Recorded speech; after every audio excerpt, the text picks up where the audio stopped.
Hello bankers, कैसे हैं आप लोग। उम्मीद है सब कुछ बेहतर होगा और आप लोग अब अपने एग्जामिनेशन की ओर ध्यान दे रहे होंगे। मैं उन मित्रों की बात कर रहा हूं जिन्होंने इस बार जीआईबी के एक पेपर को क्लियर किया है, और उन मित्रों की बात कर रहा हूं जिन्होंने पहले जीआईबी का पेपर क्लियर किया था और अब वो सीआईबी की तरफ ध्यान दे रहे हैं। उन दोनों मित्रों की बात हो रही। आज जो मेरी चर्चा होगी वो इसी मुद्दे पर आपसे होने वाली है कि 2024 में जो आपका सीआईबी का एग्जामिनेशन है उसे एक अटेम्प्ट में, पहले अटेम्प्ट में, फर्स्ट अटेम्प्ट में हम लोग कैसे क्लियर करें। क्या क्या पैटर्न आपके पास नया वाला मिलने वाला है, क्योंकि 2023 में आपको पता है कि आईआईबीएफ ने सिलेबस और पैटर्न दोनों में परिवर्तन किया है।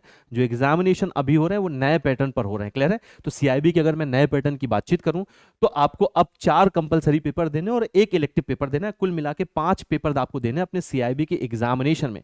क्योंकि बात हमारी हो रही कि 2024 के सीआईबी एग्जामिनेशन को कैसे क्लियर करें, तो हमारे पास बहुत पर्याप्त समय है। पर्याप्त समय होने का मतलब है कि इतना सफिशिएंट टाइम है कि हम अपने फर्स्ट अटेम्प्ट में इस पेपर को क्लियर कर सकते हैं। और मैं बार बार फर्स्ट अटेम्प्ट आपके लिए इसलिए कह रहा हूं क्योंकि अगर आप अपना पेपर वन गो में क्लियर करते हैं तो आपको जो 45 और 50 मार्क्स का जो लाभ है वो मिलेगा। वो कैसे मिलेगा मैं आपको अभी बता दे रहा हूं। क्लियर है। तो हम लोग अब जो चर्चा करने वाले हैं, मैं आपके साथ जिस विषय पर बात करूंगा, हम लोग बातचीत करेंगे कि स्ट्रेटेजी क्या होनी चाहिए इस नए पैटर्न के अकॉर्डिंग अपने 2024 एग्जामिनेशन के लिए, जो कि सीआईबी का एग्जामिनेशन है। तो मेरे जितने भी मित्र इस बार जीआईबी क्लियर कर चुके हैं वो निश्चित तौर पर अपने सीआईबी के लिए लग जाएं, क्योंकि आपको अभी से अर्ली प्रिपरेशन करनी होगी। जब हम सीआईबी और जेआईबी की तुलना करते हैं, दोनों का कंपैरिजन करते हैं, तो जेआईबी की तुलना में ये पेपर कठिन पेपर हो जाता है। क्लियर है। क्योंकि आपसे अब स्पेशलिज्ड या स्पेशलाइज्ड नॉलेज की बात की जाती है। चूंकि पेपर नंबर ऑफ पेपर्स भी आपके जेआईबी से एक पेपर ज्यादा है, इसलिए यहां पर आपको तुलनात्मक रूप से थोड़ा सा समय ज्यादा देना पड़ेगा और ठीक से आपको देखना पड़ेगा। यहाँ पर कॉन्सेप्चुअल नॉलेज की जांच ठीक से होगी, क्योंकि इस पेपर में आपको न्यूमेरिकल भी तुलनात्मक रूप से जेआईबी से ज़्यादा मिलने वाले हैं, केस स्टडी भी आपको ज़्यादा मिलने वाला है और नंबर ऑफ पेपर्स तो उससे ज़्यादा है ही। इसलिए आपको पहले से प्रिपरेशन करनी होगी अगर आप एक अटेम्प्ट में इस पेपर को क्लियर करना चाहते हैं। तो उस सबके पहले ये जान लेते हैं कि क्या है पैटर्न, क्या है सिलेबस, क्या है। जो 4 कंपलसरी पेपर है वो कौन कौन से पेपर हैं, क्या क्या उसका सिलेबस है। जो इलेक्टिव पेपर है वो कौन कौन से पेपर हैं, कौन सा इलेक्टिव पेपर हमें सेलेक्ट करना सबसे बेहतर होगा, कौन सा इलेक्टिव पेपर हमारे लिए ज़्यादा मार्क्स दिला सकता है, या कौन सा इलेक्टिव पेपर ऐसा है जिसका जो सिलेबस है वो हमारे किसी कंपलसरी पेपर से ओवरलैप कर रहा है, तो वो हमें देखना होगा। तो इन सब पर मेरी आपसे विधिवत बातचीत होगी। तो आज देख लेते हैं कि आपके 2024 के एग्जामिनेशन के लिए जो भी मेरे मित्र अब 2024 के लिए तैयार हो रहे हैं उनके लिए पूरी स्ट्रेटेजी क्या होनी चाहिए, कैसे हम इस पेपर को एक बार में अपने एक अटेम्प्ट में क्लियर कर सकते हैं। तो सीधे आते हैं आईआईबीएफ की साइट पर ही देख लेते हैं उन्होंने क्या पैटर्न रखा हुआ है, क्या सिलेबस आपके लिए। क्लियर है। तो अब ये देख लीजिए 4 कंपलसरी पेपर आपको मिलने वाले हैं। क्लियर है। और ये बात हो रही है 2024 के लिए। 2023 का पेपर भी इसी पैटर्न पर हो रहा है। अभी जो नवंबर दिसंबर का पेपर है वो सेम पैटर्न पर ही आपका होगा। क्लियर है।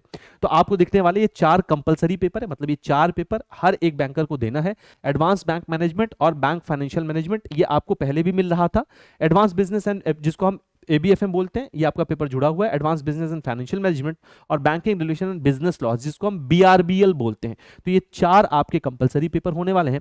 इस कंपलसरी पेपर के अलावा आपको 5 पेपर दिखने वाले इलेक्टिव पेपर के रूप में, जिनमें से किसी एक पेपर को आपको सेलेक्ट करना होगा अपने इलेक्टिव पेपर के रूप में। रूरल बैंकिंग है, ह्यूमन रिसोर्स मैनेजमेंट है, आईटी एंड डिजिटल बैंकिंग यानी इंफॉर्मेशन टेक्नोलॉजी या डिजिटल बैंकिंग होगा, रिस्क मैनेजमेंट होगा और सेंट्रल बैंकिंग होगा।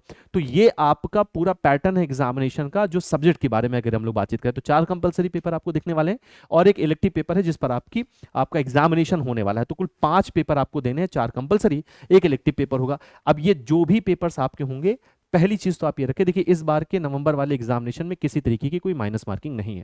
लेकिन आईएबीएफ अगले नोटिफिकेशन में क्या चेंज करेगा इस पर अभी कुछ बात नहीं की जा सकती। तो आप कोशिश करें, आप अभी से प्रिपरेशन शुरू करें, क्योंकि अगर वहां पर माइनस मार्किंग नहीं होगी तो आपके लिए बेहतर स्थिति बनेगी आपके 2024 के एग्जामिनेशन में। क्लियर है।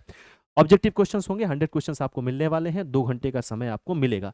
लेकिन उन सबके पहले जरूरी, ये तो बात होगी कि कितना समय मिलेगा, उन सबके पहले जरूरी ये है कि हम एक बार सिलेबस देख लेते हैं कि सिलेबस क्या होगा, कैसे हमें प्रिपरेशन करनी है, क्या हमें इलेक्टिव पेपर रखना है, इस पर हम लोग बातचीत कर लेते हैं। पासिंग क्राइटेरिया आपका वही है, पुराना वाला। पुराना मतलब जो अभी आपने जैब अगर आज अभी 2023 में किसी ने क्लियर किया होगा तो उसका जो पासिंग क्राइटेरिया है वो वही है। पासिंग क्राइटेरिया मैं एक बार आपसे डिस्कस कर ले रहा हूँ।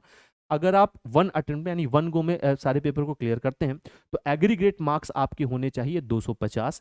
क्लियर है। ये बात हो रही है जब आप एक अटेम्प्ट में सारे पेपर्स को क्लियर करते हैं और आपका ईच सब्जेक्ट 50 मार्क्स होता है, लेकिन अगर आप एग्रीगेट 50% ले आते हैं तो फिर आपका पेपर में 45 मार्क्स ही होना चाहिए। लेकिन आपको ये ध्यान रखना है कि 45 मार्क्स के साथ अगर आपका एग्रीगेट 50% आ रहा है, क्लियर है, एग्रीगेट 50% अगर आपके सारे सब्जेक्ट में मिला के मार्क्स आ रहे हैं तो ही आप पास जो है अनाउंस किए जाते हो, तभी आप इस पेपर को क्लियर किए हुए माने जाते हैं। ये पहला मुद्दा हो गया।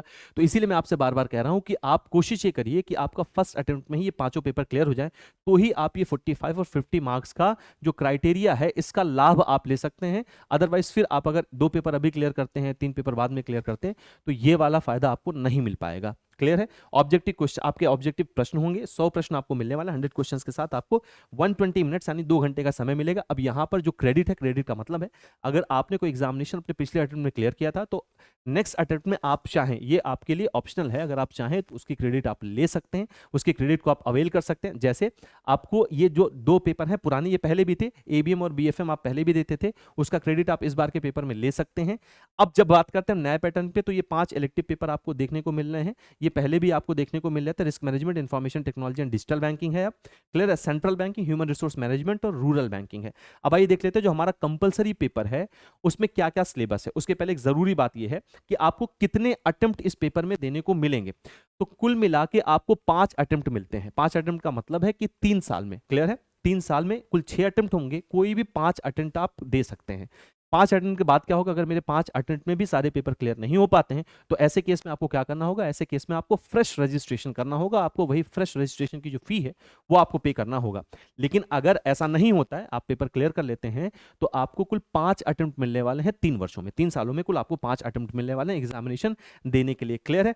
अब एग्जाम का रजिस्ट्रेशन वगैरह हम लोग आगे देखेंगे। फीस अभी इतनी इंपॉर्टेंट नहीं है क्योंकि अभी नोटिफिकेशन आपका आना बाकी है। देखिए सिलेबस में अब चेंज होने की संभावना नहीं है क्योंकि एक बार ये परिवर्तन हो चुका है पैटर्न में, अब ये कुछ सालों तक चलने वाला है।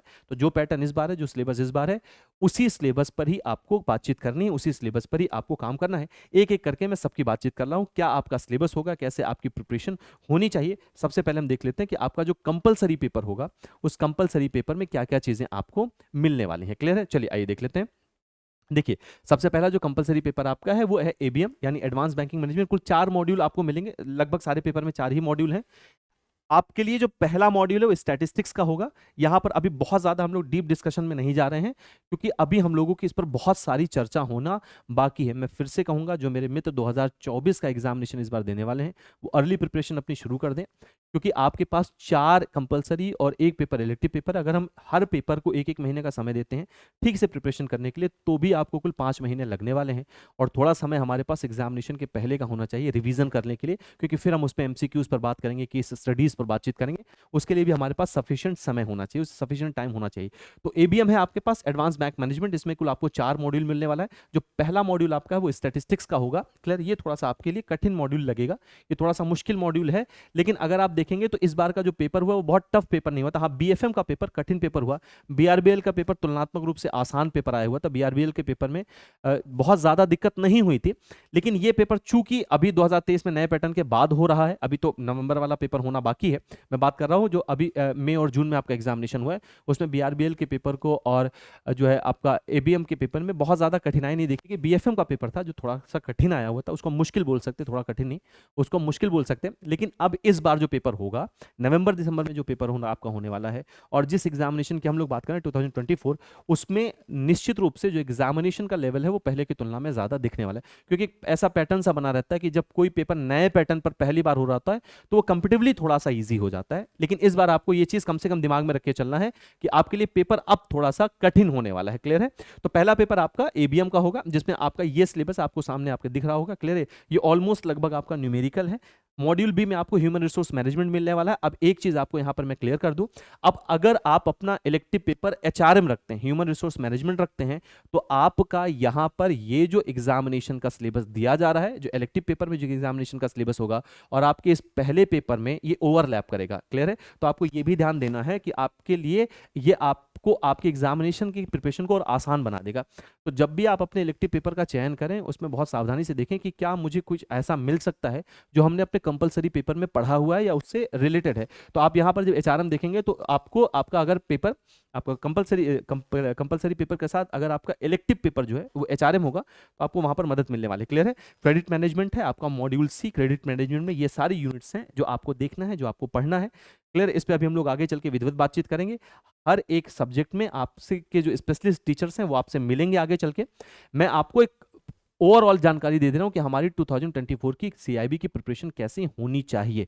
तो क्या क्या होगा, क्या क्या तरीके उसके होंगे। क्लियर है? कैसा पेपर आपका एग्जामिनेशन में आया हुआ था, उस पर मेरी आपसे पूरी बातचीत हो रही। मॉड्यूल डी में आपको compliances in banks and corporate governance मिलेगा। क्लियर है? इसमें आपको ऑडिट कंप्लायंसेस गवर्नेंस स्ट्रक्चर देखने को मिलेगा।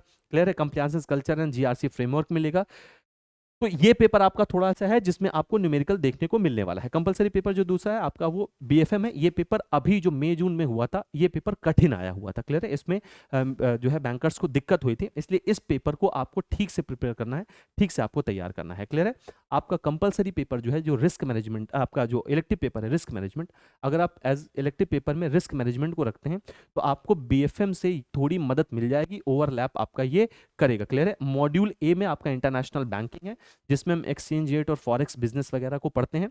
उसके बाद जो एलआरएस है और अदर रेमिटेंस फैसिलिटीज है रेजिडेंट के लिए, कॉरेस्पॉन्डेंट बैंकिंग और एनआरआई अकाउंट है, डॉक्यूमेंट्री लेटर ऑफ क्रेडिट है। ये सारी चीजें आप पढ़ने वाले हैं अपने मॉड्यूल ए में। बातचीत हो रही है आपके दूसरे पे कंपलसरी पेपर की। क्लियर है इतनी बात? इंटरनेशनल फाइनेंशियल सर्विसेज आप देखेंगे, गिफ्ट सिटी आप देखेंगे, टेक्नोलॉजी एंड इंटरनेशनल बैंकिंग आप देखेंगे। मॉड्यूल भी जो आपका होगा ये रिस्क मैनेजमेंट होगा। तो रिस्क मैनेजमेंट, फिर से अगर आप रिस्क मैनेजमेंट रख रहे हैं तो रिस्क मैनेजमेंट आपको बीएफएम में मदद करेगा। मैं आपसे वही बात कह रहा हूं कि अगर आपका इलेक्टिव पेपर, अगर आप रिस्क मैनेजमेंट रखते हैं तो रिस्क मैनेजमेंट और इलेक्टिव पेपर और आपके कंपलसरी पेपर बीएफएम में आपको थोड़ी चीजें ओवरलैप मिलेंगे। तो मैं आपको ये भी बताता चल रहा हूं साथ साथ कि कौन सा इलेक्टिव पेपर आपके कौन से कंपलसरी पेपर के साथ मिलने वाला है, वहां पर आपको कुछ चीजें मिल जाएंगी। क्लियर है? तो रिस्क इन बैंकिंग बिजनेस हम लोग देखने वाले हैं, risk regulations in banking industry, market risk है, क्रेडिट रिस्क है, ऑपरेशनल रिस्क है। क्लियर है? आपने इसको बेसिल नॉर्म्स के अंतर्गत भी पढ़ा होगा। लिक्विडिटी रिस्क मैनेजमेंट हम लोग देखेंगे। मॉड्यूल सी में आपका ट्रेजरी मैनेजमेंट होगा। मैं फिर से आपको बता दूं बीएफएम पर ठीक से आप लोग काम करिएगा, क्योंकि बीएफएम इस बार जो मई जून का पेपर हुआ है उसमें तुलनात्मक रूप से सारे पेपर्स में क्या था, ये कठिन पेपर रखा गया था। क्लियर है? मॉड्यूल डी की तरफ अगर हम आए तो बैलेंस शीट मैनेजमेंट आपको पूरा मिलने वाला है। आप में से एक बैलेंस शीट मैनेजमेंट होगा मॉड्यूल डी का, जिसमें बेसिक नॉर्म्स आपको मिलेंगे, एसेट क्लासिफिकेशन है, लिक्विडिटी मैनेजमेंट है, इंटरेस्ट रिस्क मैनेजमेंट है। ये सारी चीजें आपको देखने को मिलने वाली है। क्लियर है? कंपलसरी पेपर में जब हम थर्ड पेपर की तरफ आते हैं तो एबीएफएम आपको मिलेगा, advance business and financial management आपको देखने को मिलेगा। पहला जो मॉड्यूल आपका है मॉड्यूल ए है, द मैनेजमेंट प्रोसेस है। क्लियर है? प्लानिंग है, ऑर्गेनाइजिंग है, ये भी आपका थोड़ा बहुत मैच कर रहा है एचआरएम से। क्लियर है? तो अगर आप अपना एचआरएम रखते हैं अपने इलेक्टिव पेपर के रूप में तो आपको कुछ चीजें यहां पर ओवरलैप के रूप में देखने को मिलेंगी। तो कुल मिला के अभी तक हमने ये देखा कि आपका एचआरएम एक ऐसा सब्जेक्ट है जिसको आप इजीली अपना इलेक्टिव पेपर बना सकते हैं। इलेक्टिव पेपर पर अभी जब मैं डिस्कशन करूंगा तो मैं आपको बताऊंगा कि आपके लिए इलेक्टिव पेपर कौन सा बेहतर हो सकता है। क्लियर है? कौन सा पेपर आसान बनता है, किस पेपर में ज्यादा मार्क्स आ जाते हैं, उस पे हम लोग बातचीत अभी करने वाले हैं। मॉड्यूल बी होगा advance concept of financial management पर बातचीत करने वाले हैं हम लोग मॉड्यूल बी में। Source of finance and financial strategies होगी, इक्विटी कैपिटल क्या है, इंटरनल एक्यूरल्स क्या होता है, प्रेफरेंशियल कैपिटल क्या है, कैपिटल मार्केट में आप लोगों ने ये सब पढ़ा होगा, डिबेंचर्स, बॉन्ड्स, ये सब आप लोगों ने देखा है अपने जीआईबी के Indian economy Indian financial system वाले पेपर में भी आपने इसको पढ़ा होगा। फाइनेंशियल एंड ऑपरेटिंग लीवरेज क्या है, तो ये आपको मिलने वाला है मॉड्यूल बी में। मॉड्यूल सी जब आप देखेंगे तो वैल्यूएशन, मर्जर और एक्विजिशन आपको मिलेगा। इसमें आप कॉर्पोरेट वैल्यूएशन देखेंगे, डिस्काउंट कैश फ्लो वैल्यूएशन है, other non DCF valuation models है, merger acquisition restructuring. Module D में आपको मिलने वाला इमर्जिंग बिजनेस सॉल्यूशंस है, हाइब्रिड फाइनेंस क्या होता है, स्टार्टअप फाइनेंस क्या होते हैं, प्राइवेट इक्विटीज पर बातचीत आपकी होगी। नेक्स्ट जो आपका कंपलसरी पेपर आपको मिलने वाला है वो आपको मिलेगा बीआरबीएल। क्लियर है? बीआरबीएल क्या है, इस पे मैं थोड़ी सी बात आपसे कर लूं। देखिए बीआरबीएल कंप्लीटली लीगल पेपर है। एलआरबी आप इसको पहले जानते थे इस नाम से। तो बीआरबीएल में आपको नंबर ऑफ एक्ट और नंबर ऑफ सेक्शंस उस एक्ट में मिलने वाले। अगर मैं पूरे बीआरबीएल सिलेबस की बात करूं तो 50 से ज्यादा अधिनियमों पर इसमें बातचीत होने वाली है। क्लियर है? तो ये एक पेपर ऐसा है जो है तो ईजी, लेकिन चूंकि ये लीगल पेपर है इसलिए इसकी भाषा बहुत ज्यादा आपके लिए समझने में मुश्किल हो सकती है अगर आपका बैकग्राउंड ऐसा नहीं है तो। मतलब अगर आपका कोई ऐसा एलएलबी वगैरह का बैकग्राउंड नहीं है, आप सामान्य ग्रेजुएट हैं, आप बीए बीएससी बीकॉम है या बीटेक वगैरह हैं, तो आपके लिए इसकी लैंग्वेज थोड़ी परेशानी खड़ा कर सकता है और इसको याद रखना थोड़ा मुश्किल है। लेकिन अभी जो मई जून में एग्जामिनेशन हुआ उसमें देखा गया कि पेपर ईजी आया था, ईजिली जो है इस पेपर को लोगों ने क्लियर किया हुआ है। तो अभी तो ये बहुत मुश्किल नहीं आपके सामने ला रहा था, लेकिन इस बार पेपर कैसा होगा वो अभी नहीं बताया जा सकता है। लेकिन ये तय है कि मई जून वाले एग्जामिनेशन से जो 2023 में हुआ 2024 का पेपर तुलनात्मक रूप से कठिन आएगा, इस बात को आप समझते चलिएगा। क्लियर है? तो जो सबसे पहला है वो है रेगुलेशन एंड कंप्लायंसेस। देखिए ये जो मॉड्यूल ए है ये आपके लिए बहुत ज्यादा मुश्किल होने वाला नहीं है, क्योंकि इसकी लगभग चीजें आप लोगों ने, अब अगर नए पैटर्न पे आपने अपना जीआईबी क्लियर किया हुआ है 2023 में, अभी मई जून में या नवंबर में आपने सॉरी जो है अक्टूबर वाला जो एग्जामिनेशन है उसमें अगर आपने क्लियर किया है, तो Indian economy, Indian financial system में थोड़ी थोड़ी बातें आपने पढ़ी, मतलब एक सामान्य जानकारी आपके पास है। लेकिन यहां पर हम उसके लीगल एस्पेक्ट को देखेंगे तो थोड़ा मामला यहां पर अलग हो जाएगा। क्लियर है? तो रेगुलेशन ऑफ बैंकिंग बिजनेस आप लोग देखेंगे, पहले वाले में देखें लीगल फ्रेमवर्क में आपको 2 अधिनियम पढ़ने, reserve bank of India act 1934 और बैंकिंग रेगुलेशन एक्ट 1949 पर ज्यादा बातचीत है। तो ये आपका मॉड्यूल ए है। मॉड्यूल पूरा ये पेपर आपका नंबर ऑफ एक्ट और नंबर ऑफ सेक्शन से बढ़ा हुआ है। मॉड्यूल बी जब आप देखेंगे तो मॉड्यूल बी के 2 पार्ट आपको दिखने वाले, important act, laws and legal aspect of banking operation. ये 2 पार्ट में दिखेगा, पार्ट ए मॉड्यूल बी है और पार्ट बी आपको मॉड्यूल सी के रूप में मिलने वाला है। क्लियर है? तो सबसे पहला जो एक्ट है वो पीएमएल एक्ट है, prevention of money laundering act है। फिर हम लोग देखेंगे नेगोशिएबल इंस्ट्रूमेंट एक्ट 1881 है, फेमा एक्ट है, पेमेंट एंड सेटलमेंट एक्ट 2004। ये सारे एक्ट्स आपको मिलने वाले हैं और सारे एक्ट हैं ये आसान, मुश्किल नहीं है। लेकिन चूंकि इसमें भाषा लीगल है ना, कानूनी भाषा का ज्यादा उपयोग हुआ है, इसलिए याद करना और समझना क्या है ये थोड़ा सा मुश्किल हो जा रहा है। क्लियर है? तो चार्जेस वगैरह आप देखने वाले इस पेपर में। मॉड्यूल सी अगर हम देखेंगे तो वही मॉड्यूल सी है, इंपॉर्टेंट एक्ट और लॉज का, लेकिन ये पार्ट बी होगा जिसमें आप इंटीग्रेटेड ओम्बुड्समैन स्कीम 2021 में जो अभी चेंज हुआ है उसको आप देखने वाले हैं। एमएसएमई डेवलपमेंट एक्ट 2006 की बातचीत होगी, सरफेसी अधिनियम है, डीआरटी है, डीआरएटीज की बातचीत हम लोग करेंगे। तो ये पूरा जो एक्ट है, अगर मैं मॉड्यूल सी जब आप देखने आएंगे तो उसमें ज्यादातर बातें सरफेसी एक्ट और डीआरटीज और डेट रिकवरी से संबंधित है। सेंट्रल रजिस्ट्री है, ऑफेंसेस एंड पेनल्टीज आप लोग देखेंगे। तो ये अधिनियम आपको मिलने वाले, एक्ट्स आपको मिलने वाले हैं किसमें? आपके बीआरबीएल के पेपर में। क्लियर है? The recovery of debt and bankruptcy act 1993। तो ये इसमें ज्यादातर आपकी बातें सरफेसी एक्ट और डेट रिकवरी इनसे संबंधित है। क्लियर है? Jurisdiction powers and authority of tribunals है, प्रोसीडर्स ऑफ ट्रिब्यूनल्स हम लोग देखने को मिलेंगे इसमें। बैंकर्स बुक्स एविडेंस एक्ट है 1891, है ना। बैंकर्स बुक एविडेंस, आप चूंकि बैंकर, आप जानते हैं कि जब कहीं भी किसी क्रिमिनल कोर्ट में या किसी सिविल कोर्ट में कोई मामला जाता है जहां पर साक्ष्य के रूप में आपकी एंट्रीज को या आपके एविडेंस को रखा जाता है, आपकी बुक एंट्रीज को रखा जाता है वहां पर, तो बैंकर्स बुक्स एविडेंस एक्ट की जरूरत वहां पर पड़ती है। क्लियर है? तो ये आप देखने वाले हैं। लीगल सर्विस अथॉरिटी एक्ट 1987 देखेंगे, जिसके अंतर्गत लोक अदालत की स्थापना होती है, नालसा वगैरह आप यहाँ पर थोड़ा बहुत पढ़ेंगे। कंज्यूमर प्रोटेक्शन एक्ट आप देखने वाले हैं 2019 का। आपके सिलेबस में कंज्यूमर प्रोटेक्शन एक्ट नया वाला ही दिया है, 2019 का ही दिया हुआ है।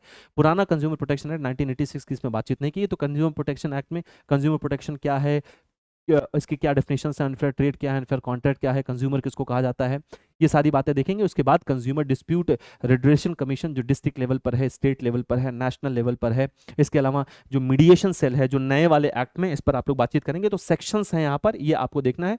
मॉड्यूल डी आपके लिए होगा कॉमर्शियल एंड अदर लॉस। सारे मॉड्यूल में मॉड्यूल डी बीआरबीएल का सबसे बड़ा मॉड्यूल आपको मिलने वाला है। टॉपिक छोटे छोटे, यूनिट बहुत बड़ी बड़ी यूनिट नहीं है, छोटी छोटी यूनिट है, लेकिन मॉड्यूल डी में नंबर ऑफ यूनिट्स बहुत ज्यादा है। नंबर ऑफ यूनिट्स मुझे लगता है कम से कम 25-30 नंबर ऑफ यूनिट्स रखी गई हैं। तो इसमें कॉन्ट्रैक्ट ऑफ इंडेमनिटी है, कॉन्ट्रैक्ट ऑफ गारंटी है, बेलमेंट है, प्लेज एजेंसी। तो नंबर ऑफ यूनिट्स बहुत ज्यादा है, लेकिन यूनिट्स बहुत बड़ी बड़ी इसमें आपको मिलने वाली नहीं। तो ये 4 आपके कंपलसरी पेपर हैं जिन पे आपको आने वाले दिनों में पूरी प्रिपरेशन करनी है। क्लियर है? अब अगर हम आते हैं इलेक्टिव पेपर की तरफ, तो इलेक्टिव पेपर आपको कुल 5 मिलने वाले हैं, जिस पर हम लोगों ने ऊपर बातचीत कर ली थी। ये आपका मॉड्यूल डी है, तो आप देख सकते हैं मॉड्यूल डी क्या है, तुलनात्मक रूप से आपके लिए बड़ा है। एक पहला इलेक्टिव पेपर आपके रूरल बैंकिंग है। अब देखिए रूरल बैंकिंग में क्या है, इसको आप देख लेते हैं। देखिए सबसे ज्यादा जो इलेक्टिव पेपर रखा जा रहा है रूरल बैंकिंग है, एचआरए में, और जिनका बैकग्राउंड आईटी का रहा है वो आईटी का, क्योंकि आईटी वाला पेपर बहुत ज्यादा कठिन बनता नहीं है। क्लियर है? आईटी एंड डिजिटल बैंकिंग बहुत ज्यादा टफ पेपर नहीं बनता, इसलिए इसको भी आप रख सकते हैं। लेकिन रिस्क मैनेजमेंट आप तभी रखिएगा जब आपका जो है ऐसे मामलों में, अगर आपका बीकॉम का बैकग्राउंड है या ऐसा कोई बैकग्राउंड आपका है तो रखिएगा रिस्क मैनेजमेंट। आपने भी पीछे देखा कि बीएफएम से वहां पर आपको मदद मिलने वाली है। एचआरए में आपके लिए एक आसान विषय बन जाएगा। तो यहां पर आपका रूरल बैंकिंग एक ऐसा इलेक्टिव पेपर होगा जो किसी भी बैकग्राउंड के मेरे मित्र रख सकते हैं, इसमें कोई बड़ी दिक्कत आने वाली नहीं। थोड़ा बहुत न्यूमेरिकल भी यहां पर मिलेगा। क्लियर है? न्यूमेरिकल में आपको एक बात ये याद रखनी कि इस बार नोटिफिकेशन में आईएबीएफ ने ये क्लियरली कहा था कि आपको कुछ क्वेश्चंस न्यूमेरिकल के ऐसे भी मिलेंगे जिनमें आपको ऑप्शंस नहीं दिया जाएगा, मतलब आपको कीबोर्ड से वो आंसर टाइप करना होगा। क्लियर है? तो कुछ न्यूमेरिकल्स आपको ऐसे भी मिलने वाले हैं और मिला हुआ है इस बार के पेपर में, तो आपके इस वाले नोटिफिकेशन में बात रखी गई थी। तो रूरल बैंकिंग आपका पहला पेपर होगा, ये किसी भी बैकग्राउंड के जो है विद्यार्थियों वो रख सकते हैं। एचआरएम को भी आप इजीली रख सकते हैं, एचआरएम में भी कोई दिक्कत आपकी होने वाली नहीं है। लेकिन रिस्क मैनेजमेंट को आप थोड़ा सा सोच समझ के रखिएगा। मेरी सलाह ये होगी कि रिस्क मैनेजमेंट जब आपके पास कोई ऑप्शन नहीं बचेगा तो ही आप रिस्क मैनेजमेंट को रखिएगा। बाकी पेपर्स आपके लिए कोई बहुत ज्यादा कठिन होने वाले नहीं है। क्लियर है? तो 4 मॉड्यूल में सारे ये इलेक्टिव पेपर भी आपके डिवाइड हैं। क्लियर है? मॉड्यूल डी आप देख लेंगे, कुछ पेपर्स ऐसे होंगे जहां पर आपको मॉड्यूल ई भी देखने को मिलेगा। ह्यूमन रिसोर्स मैनेजमेंट एबीएम में भी आप लोगों ने देखा कि ह्यूमन रिसोर्स मैनेजमेंट का कुछ हिस्सा है। ह्यूमन रिसोर्स मैनेजमेंट थ्योरी है, कुछ और बहुत ज्यादा है नहीं। ह्यूमन रिसोर्स मैनेजमेंट में एचआरएम आसान सा विषय है, कोई बहुत मुश्किल विषय नहीं, आप इसको रख सकते हैं। क्लियर है? आप में से जिनका भी मैनेजमेंट का बैकग्राउंड रहा हो, जिनका बीबीए रहा हो या जिनका एमबीए रहा हो, बैंक में ऐसे बहुत सारे मित्र जाते हैं मेरे जो एमबीए और बीबीए बैकग्राउंड से, उनके लिए ये इलेक्टिव पेपर सबसे आसान पेपर बन के निकलेगा। क्लियर? इलेक्टिव पेपर चूंकि आपका सबसे अंत में होगा, सारे कंपलसरी पेपर के बाद में आपका इलेक्टिव पेपर होगा, तो ये आप पेपर्स को रख सकते हैं। इलेक्टिव पेपर आपके लिए ये आपका एचआरएम एक अच्छा आपके लिए ऑप्शन हो सकता है। क्लियर? तो आपको 4 मॉड्यूल में ये भी इलेक्टिव पेपर दिखने वाला है। मॉड्यूल ई इसमें आप एचआरएम में देख रहे हैं, तो मॉड्यूल ए आपको दिखेगा emerging screening of HRM human resource management, आसान सा पेपर है। जिनका बैकग्राउंड एमबीए का है, मैनेजमेंट का है, मेरी उनको सलाह है कि ये पेपर वो इलेक्टिव पेपर के रूप में जरूर रखें। क्लियर है? और जिनका बैकग्राउंड आईटी का है, जो बीटेक वगैरह से हैं, या जिनका कंप्यूटर साइंस में, या जिनकी रुचि है ऐसे विषयों में, टेक्नोलॉजी में और इन सब में, वो भी अपना पेपर आईटी रख सकते हैं। वो पेपर आसान होता है, कोई बहुत मुश्किल पेपर नहीं। Information technology and digital banking है। क्लियर है? और बहुत लंबा इसका सिलेबस भी नहीं है। क्लियर है? तो आईटी में एक बड़ी अच्छी बात है कि इसका सिलेबस भी आपको बहुत लंबा मिलने वाला नहीं है। क्लियर है? तो ये आपके पेपर हैं जो आपको मिलने वाले इलेक्टिव पेपर के रूप में। ठीक है? 2 पेपर आपने देख लिए। जो आपका चौथा इलेक्टिव पेपर आपको देखने को मिलेगा वो रिस्क मैनेजमेंट मिलेगा। मैं आपसे कहूंगा इसको अपना अंतिम ऑप्शन रखिएगा, अगर आपको कुछ नहीं है तो ही आप इसे रखिएगा। अदरवाइज आपके पास सेंट्रल बैंकिंग भी है, एचआरएम भी आपके पास है, इसके अलावा रूरल बैंकिंग है। तो रूरल बैंकिंग की तो हम लोग क्लास भी अभी 17 अक्टूबर से शुरू कर चुके हैं। क्लियर है? ये आपको मिलने वाला है। मार्केट रिस्क है मॉड्यूल सी में। क्लियर? तो 4 मॉड्यूल में आपको ये पेपर पूरा दिखने वाला है। मॉड्यूल ई भी है, 5 मॉड्यूल इसमें आपको दिखेंगे। तो अगर आप देखेंगे तुलनात्मक रूप से सिलेबस क्या है, आपका लंबा सिलेबस दिखेगा। क्लियर है इसका? चलिए, तो ये आपके मिलने वाले हैं। 5वां आपका है सेंट्रल बैंकिंग। क्लियर है? सेंट्रल बैंकिंग में आपको ज़्यादातर जो गाइडलाइंस है रिजर्व बैंक ऑफ इंडिया की, आरबीआई के जो काम करने का तरीका है वो आपको देखने को मिलेगा। जो सर्कुलर्स आरबीआई जो है रिलीज करता है वो आपको देखने को मिलेगा। तो ये थोड़ा सा अपडेट होने वाला पेपर है। क्लियर है? ये आपको यहाँ पर अब सेंट्रल बैंकिंग भी रख सकते हैं, कोई मुश्किल पेपर नहीं है सेंट्रल बैंकिंग भी आपके लिए। तो जो आरबीआई की गाइडलाइंस, उनके कंप्लायंसेस में रुचि रखते हैं वो इसको कर सकते हैं। लेकिन यहाँ पर आपको ये ध्यान देना कि इसमें कुछ आपको एक्ट भी पढ़ने पड़ेंगे, है ना। जिन एक्ट पर रिजर्व बैंक ऑफ इंडिया काम करता है वो एक्ट भी आपको यहाँ पर देखने पड़ेंगे। तो आप इलेक्टिव पेपर के रूप में इसे भी चयनित कर सकते हैं। अब सवाल ये है कि इसकी प्रिपरेशन कैसे की जाए, इसकी शुरुआत हम लोग कैसे कर सकते हैं, इस एग्जामिनेशन की शुरुआत कैसे करें। तो बिल्कुल परेशान होने की ज़रूरत नहीं है, आपके लिए महापैक की शुरुआत कर दी गई है। पूरे 1 साल के सब्सक्रिप्शन साथ होगा और इसमें क्या क्या चीज़ें आपको मिलने वाली हैं, इसमें आपको सारी चीज़ें मिलेंगी। जो भी कोर्सेज आपके हैं वो सारे आपको मिलेंगे, डीपीपीज आपको मिलेंगी, मॉक टेस्ट आपको मिलेंगे, 40 से ज़्यादा मॉक टेस्ट आपको मिलने वाले हैं, ई बुक्स आपको मिलेंगे, सारे कंपलसरी पेपर पर ई बुक्स आपको मिलने वाली हैं। आपके पास एक्सेस होगा जो आपका इलेक्टिव पेपर है उसका भी। तो महापैक में आपको सारी सुविधा मिलेंगी, सारे कोर्सेज आपको मिलेंगे। महापैक के अलावा आपको कुछ और प्रिपेयर करने की जरूरत नहीं, मतलब कुछ और परचेज करने की रिक्वायरमेंट नहीं होगी। तो मैं फिर से सारी बात आपके लिए दोहरा लूँ, बहुत जल्दी प्रिपरेशन शुरू कर लीजिए, क्योंकि पेपर आपका तुलनात्मक रूप से क्या है, कठिन है अगर हम जेआईबी की तुलना करेंगे। और दूसरी बात यह है कि अभी आपके पास समय है, तो इस थोड़ा सा अगर आप कंपेटिवली देखें तो मुश्किल पेपर आप इसको आसान बना सकते हैं। 5 पेपर कुल आपको देने हैं और इस 5 पेपर में अगर हम एक महीने भी पेपर को देते हैं तो हमारे पास सफिशिएंट टाइम है और इतना समय हमारे पास बच जाएगा कि हम उसका ठीक से रिवीजन भी कर पाएंगे। आपके लिए अर्ली प्रिपरेशन इसलिए भी और ज़रूरी हो जाती है क्योंकि आपके पास बाकी सारे विद्यार्थियों के साथ पूरा समय पढ़ने का ही नहीं होता। आप बैंक में काम भी कर रहे हैं, आपको अपना ऑफिस भी देखना है, वहाँ पर भी आपका टाइम जा रहा है। तो टाइम मैनेजमेंट आपके लिए बहुत इंपॉर्टेंट हो जाता है और टाइम मैनेजमेंट आप ठीक से तब कर पाएंगे जब आपके पास एक पूरा मार्जिन होगा, टाइम का सफिशिएंट समय आपके पास होगा। तो ये बैच आपके लिए है। मैं आपको ये भी बता देता हूँ कि इस बैच को आप कैसे परचेज कर सकते हैं। क्लियर है? तो अगर आप हमारी वेबसाइट पे जाएं या हमारे पीडब्ल्यू ऐप पर जाएं, तो आपको जैसे ही आप यहाँ पर अपना गोल सर्च करेंगे जेआईबी सीआईबी, आपको मैं पीडब्ल्यू ऐप पर की बात बता रहा हूँ, तो वहां पर आपको हमारे सारे बैचेस दिखेंगे। सीआईबी महापैक आपको 1 साल के सब्सक्रिप्शन के साथ, जिसकी कीमत सिर्फ 3,999 रुपए है, ये आपको वहां पर अवेलेबल दिखेगा, ये आपको मिल जाएगा। तो मेरी आपको सलाह ये है कि शुरू कर दें अपनी प्रिपरेशन। जो 2024 सीआईबी देने वाले हैं या देना चाहते हैं, वो अपनी अर्ली प्रिपरेशन शुरू कर सकते हैं, ताकि पहले ही प्रयास में हमें ये एग्जामिनेशन क्लियर कर लें, ताकि 45 मार्क्स और 50 मार्क्स का जो क्राइटेरिया है उसका लाभ हम ले पाएं। अगर एक बार में क्लियर नहीं होता तो वो नुकसान आपको उठाना पड़ेगा, और फिर एक प्रेशर भी आपके ऊपर होता है कि अभी ये पेपर क्लियर करना है, और आप इजीली कर सकते हो क्योंकि टाइम आपके पास है, समय आपके पास पर्याप्त है। तो आइए फिर मिलते हैं अपने महापैक के बैच में। मुझे उम्मीद है कि आपसे मेरी मुलाकात यहाँ पर होगी। सारे कंपलसरी पेपर पर हम लोग बातचीत करेंगे और आपके इलेक्टिव पेपर पर भी बातचीत करेंगे। तो प्रिपरेशन शुरू करिए। तब तक के लिए आपके सामने मेरी तरफ से बहुत सारी शुभकामनाएं।